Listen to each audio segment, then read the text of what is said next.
নবী সাল্লাল্লাহু আলাইহি ওয়াসাল্লামের একজন সাহাবী হযরত আব্দুল্লাহ রাদিয়াল্লাহু তাআলা আনহু একদিন গভীর রজনীতে বিশ্বনবী মুহাম্মদ রাসূলুল্লাহ সাল্লাল্লাহু আলাইহি ওয়াসাল্লামের হুজরার সামনে বাঁকা হয়ে দাঁড়ায় আছে। আল্লাহ নবী সাল্লাল্লাহু আলাইহি ওয়াসাল্লাম গভীর রজনীতে উঠছেন, তাকায় দেখতেছেন কে যেন কুজো হয়ে দাঁড়া, বাঁকা হয়ে দাঁড়ান।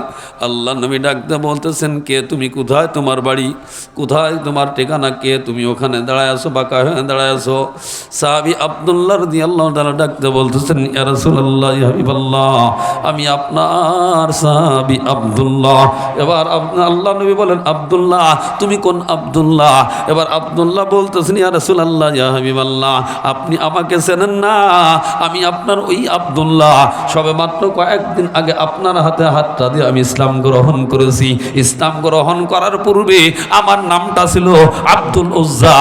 ইসলামটা গ্রহণ করার পরে আপনি নবী আমার নামটা রেখে দিয়েছেন আব্দুল্লাহ। নবী আমার তো চোখের পানি ছেড়ে বলতেছেন, আব্দুল্লাহ, তুমি তো অত্যন্ত ধনী বংশের ছেলে, তোমার বাবা ব্যবসায়ী, তোমার চাচা ব্যবসায়ী, তুমি তো অত্যন্ত ধনী বংশের ছেলে। ও আব্দুল্লাহ, তুমি সন্ধ্যায় যে বিকাল বেলা যে লিবাসটা পরিধান করতা, সকালবেলা ওই লিবাসটা পরিবর্তন করতা, আর সকালে যেই লিবাস পরিধান করতা, বিকালবেলা ওইটা পরিধান করতা। আব্দুল্লাহ, কেন তুমি এই খালি গায়ে এই বাঁকা হয়ে দাঁড়ায় আছো? আব্দুল্লাহ দুচোখের পানি ছেড়ে বলতেছেন, ইয়া রাসূলুল্লাহ, ইয়া হাবিবাল্লাহ, ঈমানটা অর্জন করার কারণে, কালেমা পড়ে মুসলমান হওয়ার কারণে আমার চাচা আমাকে বলেছে, আব্দুল্লাহ, হয়তো ঈমান ছাড়বি, নবীর সোহবত ছাড়বি, আর তা না হলে বাড়ি ছাড়বি। ইয়া রাসূলুল্লাহ, ইয়া হাবিবাল্লাহ, আমার চাচাকে আমি স্পষ্ট ভাষায় বলে দিয়েছি, ও আমার চাচাজান, শুধু বাড়ি না, তামাম বিশ্ব ত্যাগ করতে পারি, ঈমান ত্যাগ করতে পারবো না, আমার নবীর সোহবত আমি ত্যাগ করতে পারবো না। ইয়া রাসূলুল্লাহ, ইয়া হাবিবাল্লাহ, আমার চাচা বলেছে, আব্দুল্লাহ, ঈমান ত্যাগ করতে পারবা না, নবীর সোহবত ত্যাগ করতে পারবা না, এই মুহূর্তে বাড়ির থেকে বের হয়ে যাবা। ইয়া রাসূলুল্লাহ, ইয়া হাবিবাল্লাহ, বাড়ির ছেড়ে আমি যখন রওনা দিয়েছি, পিছন থেকে আমার চাচা ডাকতে বলতেছেন, আব্দুল্লাহ, তোমার গায়ে পরিধান করা যে এই পোশাকটা আছে, এই পোশাকটা তো আমাদের টাকার কিনা, এইটা তোমার টাকার কিনা না, পোশাকটা তুমি রেখে যাও। আমার চাচা মনে করেছে পোশাকটা যদি খুলে রাখতে হয় আমি আপনার দরবার ত্যাগ করব, ঈমানটা ছেড়ে দিব। সঙ্গে সঙ্গে আমার পরিধান করার পোশাকটা আমি খুলে ফেলাইছি। আমার আম্মাকে ডাকতে বললাম, মা, একটা ছোট্ট একটা কাপড় দাও, যেই কাপড়ের টুকরাটা পরিধান করে আমার নবীর সোহবতে যাইতে পারি। ও আমার মা, আমার নবীর সোহবতে যদি যাইতে পারি, এই দুনিয়ার সমস্ত দুঃখ কষ্ট আমি ভুলে যাব। ইয়া রাসূলুল্লাহ, ইয়া হাবিবাল্লাহ, ছোট্ট একটা কাপড়ের টুকরা আমার মা আমাকে দিয়েছে, যেই কাপড়ের টুকরা আমি পরিধান করে যদি আমি সোজা হয়ে দাঁড়াই, আমার লজ্জা স্থান বের হয়ে যায়, বেকা হয়ে যদি দাঁড়াই, তাহলে আমার লজ্জা স্থানটা একটু ঢাকা থাকে। আল্লাহ নবী সাল্লাল্লাহু আলাইহি ওয়াসাল্লাম দুচোখের পানি ছেড়ে বলতেছেন, আব্দুল্লাহ, আর দেরি করিও না, আর দেরি করিও না, তুমি আমার হুজরার মধ্যে আসো। এবার আব্দুল্লাহ রাদিয়াল্লাহু তাআলা হুজরার মধ্যে প্রবেশ করলেন। বিশ্বনবী মুহাম্মদ রাসূলুল্লাহ সাল্লাল্লাহু আলাইহি ওয়াসাল্লাম নিজের পরিধান করা দুই টুকরা কাপড় হযরত আব্দুল্লাহ রাদিয়াল্লাহু তাআলা আনহুকে দান করে দিলেন। মুসলমান, এই আব্দুল্লাহ রাদিয়াল্লাহু তাআলা আনহুর নাম আগে শুধুমাত্র ছিল আব্দুল্লাহ। নবীর পরিধানকৃত দুই টুকরা কাপড় পাওয়ার কারণে এই আব্দুল্লাহর উপাধি হয়ে গেল আব্দুল্লাহ যুল বাজাদাই। এবার আল্লাহ নবী সাল্লাল্লাহু আলাইহি ওয়াসাল্লাম বলেন, আব্দুল্লাহ, তোমার অন্তরে কি আশা আকাঙ্ক্ষা আছে বলতে পারো? আব্দুল্লাহ দুচোখের পানি ছেড়ে বলতেছে, ইয়া রাসূলুল্লাহ, ইয়া হাবিবাল্লাহ, আমি দুনিয়ার কোনো সুখ চাই না, শান্তি চাই না, বিল্ডিং চাই না, অট্টালিকা চাই না, দালান চাই না, কোঠা চাই না। ইয়া রাসূলুল্লাহ, ইয়া হাবিবাল্লাহ, আপনি নবী নিজে ঘোষণা দিয়েছেন, যুদ্ধের ময়দানে যে এই ব্যক্তি শহীদ হয়ে যাবে, যার মৃত্যুটা শহীদই মৃত্যু হবে, তার মৃত্যুর কোনো কষ্ট থাকবে না, ঋণ ব্যতীত তার পিছনের জিন্দেগির সব গুনাহ মাফ হয়ে যাবে। ইয়া রাসূলুল্লাহ, ইয়া হাবিবাল্লাহ, বিল্ডিং চাই না, অট্টালিকা চাই না, দালান চাই না, কোঠা চাই না, মা চাই না, বাবা চাই না। ইয়া রাসূলুল্লাহ, ইয়া হাবিবাল্লাহ, আপনি আল্লাহর কাছে দোয়া করেন, আল্লাহ যেন আমার নামটা শহীদের দপ্তরে লিখে দেন। নবী আমার দুচোখের পানি ছেড়ে আল্লাহর কাছে দোয়া করলেন, আল্লাহ, আমার আব্দুল্লাহর নামটা শহীদের দপ্তরে লিখে দাও। আল্লাহ পাক রব্বুল আলামিন দোয়াটা কবুল করলেন। এ মুসলমান, পরক্ষণে তবুকের যুদ্ধ, এ মুসলমান, ঘটনাক্রমে তবুকের যুদ্ধ সংগঠিত হলো না। ওই পথের থেকে ফেরত আসার সময় আব্দুল্লাহ কি হয়ে গেলেন, আক্রান্ত হয়ে গেলেন, অসুস্থ হয়ে গেলেন। এই অসুস্থ থাকা অবস্থায় হযরত আব্দুল্লাহ রাদিয়াল্লাহু তাআলা আনহু দুনিয়ার থেকে বিদায় নিয়ে চলে গেলেন। নবী আমার দুচোখের পানি ছেড়ে কান্দার বলে, সাহাবায়ে কিরাম যাও। আবার আব্দুল্লাহ শহীদ হয়ে গেছে। দিনের জন্য যেই রাস্তায় বের হয়ে যায়, এই অবস্থায় যদি মারা যায়, ওই ব্যক্তির মৃত্যুটা শহীদি মৃত্যু হয়ে যায়। আমার আব্দুল্লাহ শহীদ হয়ে গেছে, যাও আমার আব্দুল্লাহকে গোসল করাও, কাফনের কাপড়টা পড়াও, আমি নবী নিজেই ইমাম হয়ে জানাজার নামাজ পড়াবো। এবার জানাজার নামাজ পড়াইলেন। এবার আব্দুল্লাহকে কবরস্থ করার জন্য সাহাবায়ে কিরাম লাশটা নিয়ে কবরস্থান করার জন্য চলে গেলেন।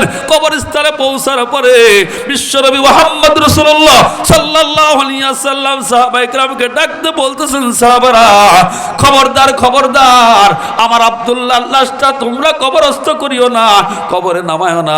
আমি বিশ্বনবী মুহাম্মদ রাসূলুল্লাহ সাল্লাল্লাহু আলাইহি ওয়াসাল্লাম আমার আব্দুল্লাহ লাশটা আমি নিজে কবরে রাখবো।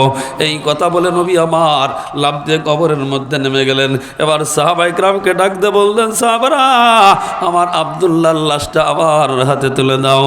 সাহাবায়ে কিরাম যখন আব্দুল্লাহ লাশটা আল্লাহর নবীর হাতে তুলে দিলেন, আল্লাহর নবী সাল্লাল্লাহু আলাইহি ওয়াসাল্লাম আব্দুল্লাহ লাশটা হাতে করে আকাশের দিকে তাকায়া আল্লাহকে ডাক দিয়ে কয়, আল্লাহ, আমার আব্দুল্লাহ উপর আমি মুহাম্মদ সন্তুষ্ট হয়ে গেলাম, খুশি হয়ে গেলাম।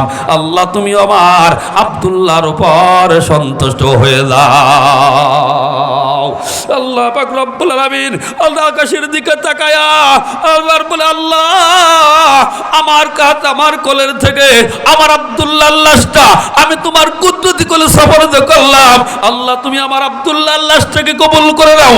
সাহাবায়ে কিরামের মধ্যে কান্নার রোল পড়ে গেছে। বিশেষ করে সাহাবী সাদ ইবনে আবি ওয়াক্কাস রাদিয়াল্লাহু তাআলা আনহু ওই সাদ আব্দুল্লাহর লাশের দিকে তাকায়া ডাকতে বলতেছেন, আব্দুল্লাহ, আজকে এই লাশটা যদি তোমার না হয়ে আমি সাদ বিন আবি ওয়াক্কাসের লাশটা হইতো, আমি জান্নাতি মানুষ হয়ে যাইতাম, আমি সৌভাগ্যশালী হয়ে যাইতাম। এ মুসলমান, এই সাহাবায়ে কিরাম ইমানটা কষ্ট করার অর্জন করার কারণে ও মুসলমান বাবা ছাড়া লেগেছে, মা ছাড়া লাগছে, ঘর ছাড়া লাগছে, বিল্ডিং অট্টালিকা দুনিয়ার সব ভোগ বিলাস ত্যাগ করা লাগছে। এই জন্য ইমানটা তাদের কাছে দামি ছিল। এ মুসলমান, আমি আপনি অত্যন্ত সহজে ইমানটা পেয়েছি, যার কারণে ইমানের আমার আপনার কাছে কোনো দাম নাই, ঠিক কিনা? ও মুসলমান, ওই যে কালো মানুষটা হযরত বিলাল রাদিয়াল্লাহু তাআলা ছিলেন দুনিয়ার মধ্যে একবারে কালো কুৎসি চেহারা, দাঁতটা কাটা চেহারা, গর্তে ঢুকা চোখ, নাকটা বেটা, কপালটা চওড়া, চুলগুলা কুকড়া কুকড়া, দেখতে সমাজে একেবারে অমনোপত। কিন্তু ইমানের মতো সম্পদ অর্জন করার কারণে আল্লাহ বিলালকে দুনিয়া স্বর্ণের মানুষ বানাই দিছি। আখিরাতের ময়দানে হযরত বিলালকে আল্লাহ স্বর্ণের মানুষ বানাই দিছি। ছিলেন কালো মানুষ, হাবশার মানুষ, উমাইয়ার গোলাম। ইমানটা অর্জন করার কারণে বিলালরে আল্লাহ দুনিয়ার স্বর্ণের মানুষ বানাই দিছি, আখিরাতের ময়দানে স্বর্ণের মানুষ বানাই দিছে। নাকি সন্দেহ আছে? আখিরাতের ময়দানে হযরত বিলাল কেমন স্বর্ণের মানুষ? বিশ্বনবী মুহাম্মদ রাসূলুল্লাহ সাল্লাল্লাহু আলাইহি ওয়াসাল্লাম মিরাজের রজনীতে জান্নাত ভ্রমণ করেন, জান্নাত ভ্রমণ করেন। মনে হয় আল্লাহ নবীর সামনে দিয়ে কে যেন জুতা পায়ে দিয়ে হেঁটে যায়, খড়ম পায়ে দিয়ে হেঁটে যায়। আল্লাহ নবী জিবরিল আমিনকে ডাকতে বলতেছেন, ভাই জিবরিল রে, মনে হয় আমার সামনে দিয়ে কে যেন খড়ম পায়ে দিয়ে হেঁটে যায়। জিবরিল আমিন বলতেছেন, ইয়া রাসূলুল্লাহ, ইয়া হাবিবাল্লাহ, আপনার বিলাল হাটে দুনিয়ায় আর জুতার জান্নাতের মধ্যে পাওয়া যায়। নবী আমার সকালবেলা বিলালকে ডাকতে বলতেছেন, বিলাল, তোমার মধ্যে এমন কি আমল আছে যেই আমলের কারণে বিলাল জান্নাতের মধ্যে তোমার পায়ের আওয়াজ পাই? হযরত বিলাল দু চোখের পানি ছেড়ে বলতেছেন, ইয়া রাসূলুল্লাহ, ইয়া হাবিবাল্লাহ, আমার মধ্যে তেমন কোনো আমল নাই, তেমন কোনো আমল নাই, তবে ছোট্ট একটা আমল আছে। ইয়া রাসূলুল্লাহ, ইয়া হাবিবাল্লাহ, আমি যখনই ওযু করি সঙ্গে সঙ্গে 2 রাকাত তাহিয়াতুল ওযুর নামাজ পড়ি। আমি যখনই ওযু করি সঙ্গে সঙ্গে 2 রাকাত তাহিয়াতুল ওযুর নামাজ পড়ি। নবী আমার বলেন, বিলাল, হয়তো এই কারণে আল্লাহ তোমাকে এই মর্তবা দান করেছেন। ও মুসলমান ছিলেন কালো মানুষ, হাবশার মানুষ, উমাইয়ার গোলাম। ইমানটা অর্জন করার কারণে আল্লাহ হযরত বিলালকে দুনিয়ার স্বর্ণের মানুষ বানাই দিছি, আখিরাতের ময়দানে হযরত বিলালকে আল্লাহ স্বর্ণের মানুষ বানাই দিছি। এ মুসলমান কেমন স্বর্ণের মানুষ বানাই দিছেন? আল্লাহ নবী সাল্লাল্লাহু আলাইহি ওয়াসাল্লাম বলেন, আমি শ্রেষ্ঠ পয়গম্বর, জান্নাতের চাবিটা থাকবে আমি নবীর হাতে। আমি নবীর আগে অন্য কোনো নবী জান্নাতে প্রবেশ করতে পারবে না। আমার উম্মতের পক্ষ থেকে সমস্ত উম্মতের মধ্যে আমার উম্মত 1 নাম্বার সিরিয়ালে আল্লাহর জান্নাতে প্রবেশ করবে। আমার উম্মতের আগে অন্য কোনো পয়গম্বরের উম্মত আল্লাহর জান্নাতে প্রবেশ করতে পারবে না। আর আমার উম্মতের পক্ষ থেকে আমার আবু বকর 1 নাম্বার সিরিয়ালে আল্লাহর জান্নাতে প্রবেশ করবে। আমার আবু বকরের আগে অন্য কোনো উম্মত জান্নাতে প্রবেশ করতে পারবে না। এবার নবী আবার বলেন, আমার ঘোষণাটা সঠিক, সর্বপ্রথম আমি পয়গম্বর জান্নাতে প্রবেশ করব, আর আমার উম্মতের পক্ষ থেকে আমার আবু বকর 1 নাম্বার সিরিয়ালে আল্লাহর জান্নাতে প্রবেশ করবি। আমার আবু বকরের আগে অন্য কোনো সাহাবী জান্নাতে প্রবেশ করতে পারবে না। নবী বলেন, ঘোষণাটা সঠিক, তবে আমি যেই বাহনে চড়িয়া আল্লাহর জান্নাতে প্রবেশ করব, ওই বাহনের লাগামটা থাকবে আমার হাবশার মানুষ উমাইয়ার গোলাম, ওই বিলালের হাতে।